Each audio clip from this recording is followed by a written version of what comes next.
नमस्कार दोस्तों, मैं मोइनुद्दीन सुपर 7 से। जैसा कि हमने पिछले वाले वीडियो में कुछ बेसिक पोर्शन प्रॉफिट लॉस का डिस्कस किया था, आज हम उसी चीज़ को आगे बढ़ाएंगे। तो कल हमारे पास कुछ डेफिनेशंस थी जिसमें सीपी क्या होता है, एसपी क्या होता है, डिस्काउंट, प्रॉफिट, एमआरपी। आज हम डिस्काउंट के बारे में कुछ एक्स्ट्रा चीज़ जानने की कोशिश करेंगे। डिस्काउंट को हिंदी में बोलते हैं छूट या बट्टा।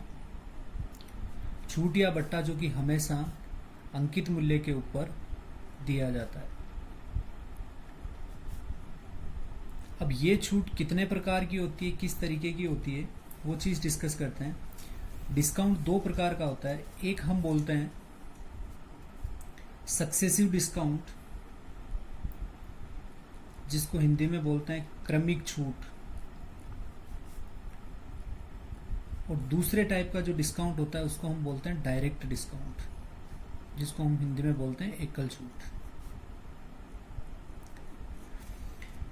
अब डायरेक्ट डिस्काउंट का मतलब क्या होता है और सक्सेसिव डिस्काउंट का मतलब क्या होता है।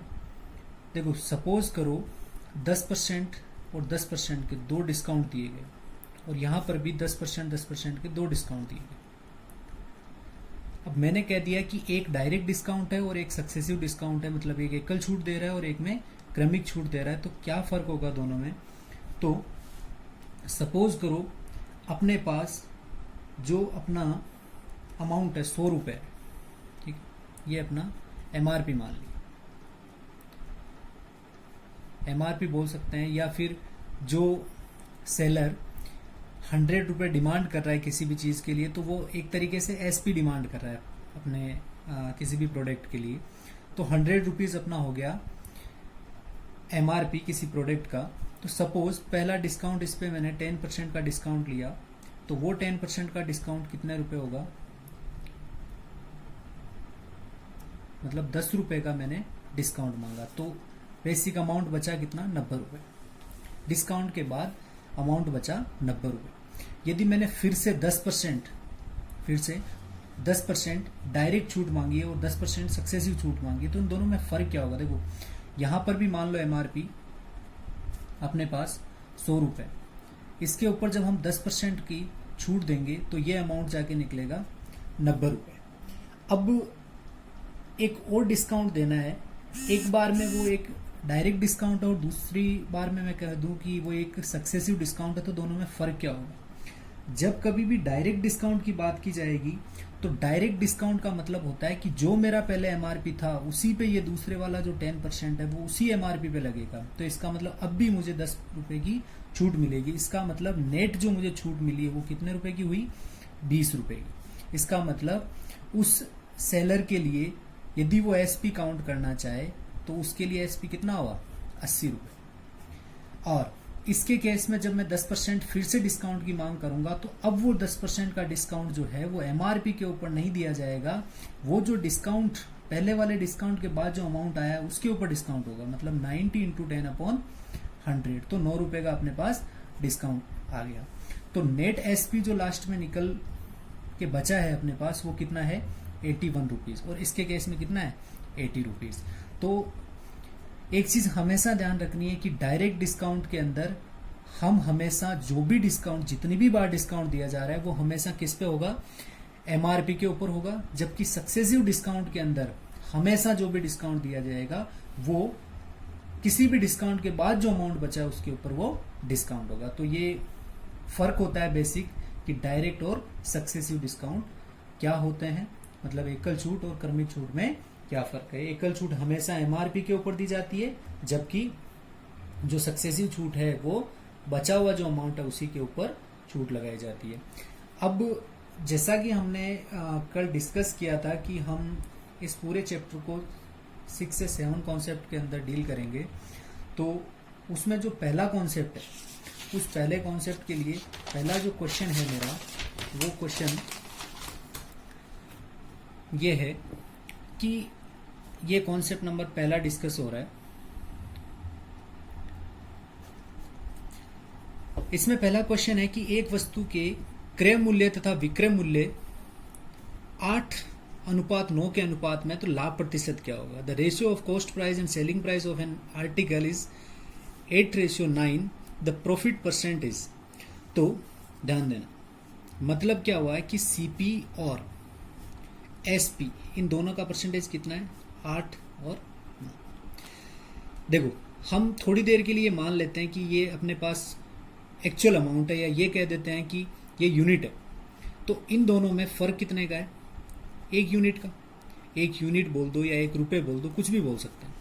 तो एसपी अपना ज्यादा है किससे? सीपी से। इसका मतलब 101%, चाहे वो यहाँ बोले चाहे ना बोले। यदि अपन को ऑप्शन दे दे कि लाभ प्रतिशत होगा या हानि प्रतिशत होगी, मतलब प्रॉफिट परसेंट होगा या लॉस परसेंट होगा, तो हमें ज्यादा सोचने की जरूरत नहीं है। यदि एसपी अपना सीपी से ज्यादा है तो इसका मतलब डेफिनेटली हमें क्या होगा? प्रॉफिट ही होगा। तो 1 यूनिट का हमें प्रॉफिट हुआ है, क्योंकि एसपी अपना सीपी से 1 यूनिट ज्यादा है। तो यहां से हमने पिछले वाले वीडियो में जैसा कि देखा था कि प्रॉफिट परसेंटेज इक्वल टू कितना होता है? Profit upon CP into 100। तो हमारे पास प्रॉफिट कितना है? 1 यूनिट का हुआ, और अपने पास सीपी कितना है? 8 इंटू 100। चाहे लॉस परसेंटेज हो चाहे प्रॉफिट परसेंटेज हो, हमेशा वो किस पे निकलता है? सीपी के ऊपर। तो 100/8 कितना हो गया अपने पास? 100/8 हो जाएगा 50/4, मतलब 12.5%। इसका मतलब हमें जो प्रॉफिट हुआ है वो कितना हुआ है? 12.5% का प्रॉफिट हुआ है। ये था एक बेसिक क्वेश्चन। हम अब जो क्वेश्चन डील करने जा रहे हैं वो थोड़ा सा एडवांस है। तो ये इन दोनों क्वेश्चंस के बाद मैं आपको एक और क्वेश्चन दूंगा, जिसको कि आप लोगों को उसका जो सॉल्यूशन है वो मुझे कमेंट बॉक्स में बताना है, जो कि मैं नेक्स्ट वीडियो में उसको डिस्कस भी करूंगा। नेक्स्ट क्वेश्चन है अपने पास नेक्स्ट क्वेश्चन आ रहा है कि अपने को दिया हुआ है कि a person sells 2 article in RS 5,000 per article. In this business there is no profit and no loss. There is 25% profit on one article and find the loss of other. हमें क्या दिया हुआ है इसने कि भाई 5,000 रुपये पर आर्टिकल का चार्ज है। मतलब SP फॉर फर्स्ट आर्टिकल कितना है? 5,000, और दूसरा जो आर्टिकल है उसके लिए भी हमारा विक्रय मूल्य कितना है? 5,000। इसने ये बोला है, ठीक है। और ये कह रहा है कि एट द एंड बिजनेस में जब भी खरीदना बेचना सब कुछ करने के बाद भी बिजनेस के अंदर कोई भी लाभ कोई भी हानि नहीं होती है, नो प्रॉफिट नो लॉस है। और अब हमें दिया हुआ है कि 25% प्रॉफिट हो रहा है पहले आर्टिकल पे। इसका मतलब यदि कोई लाभ और हानि ओवरऑल नहीं हो रहा है बिजनेस में, तो डेफिनेटली दूसरे वाले प्रोडक्ट के ऊपर लॉस ही हुआ होगा। फिर भी इस चीज को देखते हैं कि 25% प्रॉफिट पहले आर्टिकल पे, मतलब लाभ हुआ है आपको 25% का। तो 25/100 तो कितना हुआ? 1/4। 1/4 का मतलब हो गया अपने पास कि ये अपने पास प्रॉफिट का अमाउंट हो जाएगा, और ये अपने पास क्या हो जाएगा? सीपी हो जाएगा। तो मैं यदि आपसे कहूं कि सीपी रेशियो एसपी की बात करूं, तो सीपी मेरे पास है 4, और प्रॉफिट जब अपना सीपी 4 है तो उस टाइम प्रॉफिट कितना है? 1 का। 1 यूनिट कह सकते हैं कि 4 यूनिट अपना सीपी है, तो 1 यूनिट का क्या हो रहा है? प्रॉफिट हो रहा है। तो यहां से एसपी कितना आएगा मेरे पास? 5 आएगा। एसपी कितना आ गया मेरे पास? 5 आ गया। ये बात हो रही है फर्स्ट आर्टिकल की। सेकेंड आर्टिकल के ऊपर हमें अब बात करनी है। देखो, सेकेंड आर्टिकल के लिए एक चीज तो कंफर्म है, और वो क्या है कि सेकेंड आर्टिकल और फर्स्ट आर्टिकल दोनों का जो सेलिंग प्राइस है वो सेम है ना। ये लिखा हुआ कि दोनों का क्या है? सेलिंग प्राइस सेम है, मतलब दोनों के लिए एसपी का मान समान है। इसका मतलब ये हो गया कि दूसरे वाले आर्टिकल के लिए भी यहाँ पर कितना होगा? अपना 5 यूनिट, ठीक है। अब देखो, इसके ऊपर जब हमको प्रॉफिट हो चुका है तो क्या इसके ऊपर प्रॉफिट होगा? कभी नहीं। इसके ऊपर हमेशा अपन को लॉस ही होगा, क्योंकि बिजनेस में overall no loss no profit की बात हो रही है। तो अब नो लॉस नो प्रॉफिट है, इसका मतलब ये है कि सीपी और एसपी दोनों बराबर होंगे। तो 5 और 5 10 अपना क्या हो गया? एसपी हो गया। अब सीपी भी बराबर ही होना चाहिए, तभी जाके हम कह सकते हैं कि नो प्रॉफिट नो लॉस की बात करेंगे। इसका मतलब हमारा जो सीपी है वो कितना होगा? यहाँ पर 6 यूनिट। 6 होगा तभी 5 और 5 10 हो गए, तभी इसको 10 करने के लिए यहाँ 6 होना जरूरी है। इसका मतलब इसने 1 पाया है तो इसने 1 खोया है, तभी जाके नो प्रॉफिट नो लॉस, मतलब 1 यूनिट इसने प्रॉफिट कमाया है तो 1 यूनिट इसने लॉस गंवाया भी है, तभी जाके हम कह सकते हैं कि प्रॉफिट और लॉस कुछ भी नहीं हुआ है, एसपी और सीपी दोनों क्या हो गए, बराबर हो गए। पर हमें क्या पता करना है कि सेकंड आर्टिकल के ऊपर लॉस होगा कितना।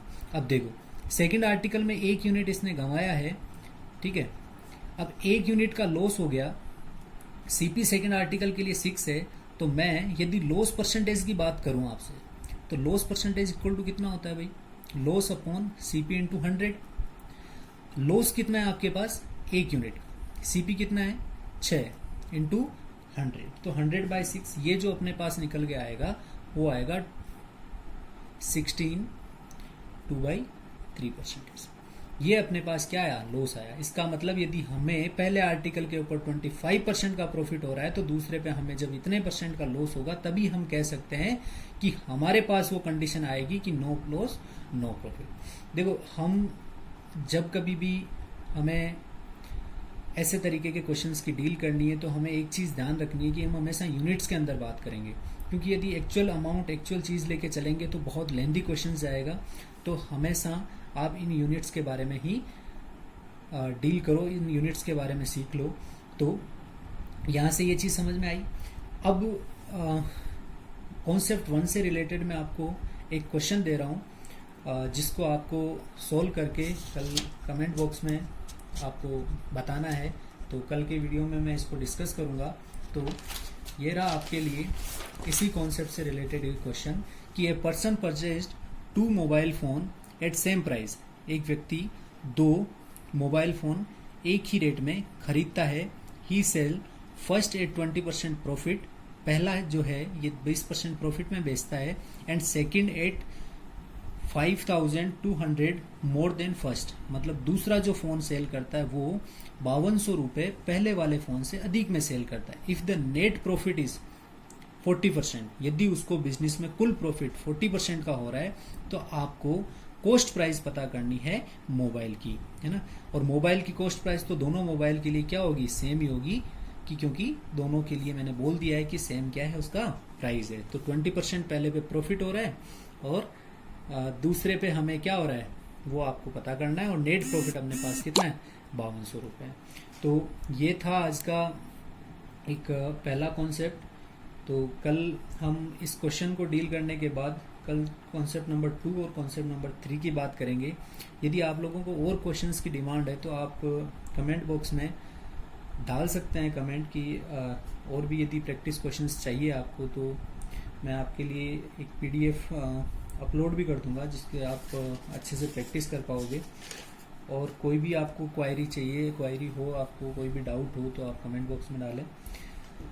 और ये जो सिलेबस है अपना, ये सिलेबस मैं आपको अगले वाले वीडियो में कुछ बेसिक इसका आइडिया दे दूंगा आपको कि हम कौन कौन से टॉपिक कैसे कैसे डील करने वाले हैं और कितने टॉपिक हम इसके अंदर देखेंगे। कि देखो 3 पोर्शन आते हैं एप्टीट्यूड रीजनिंग के, कि एक हम कोऑर्डिनेट देखते हैं, दूसरी चीज़ हम अर्थमेटिक देखते हैं, और एक हमने रीजनिंग का पोर्शन देखना होता है। तो अभी हमारे पास अर्थमेटिक चल रही है, तो ये अपना पहला टॉपिक है। तो नेक्स्ट वाले में हम इसी वीडियो को कंटिन्यू करेंगे और इसके 2 कॉन्सेप्ट देखेंगे। ठीक है, थैंक यू सो मच।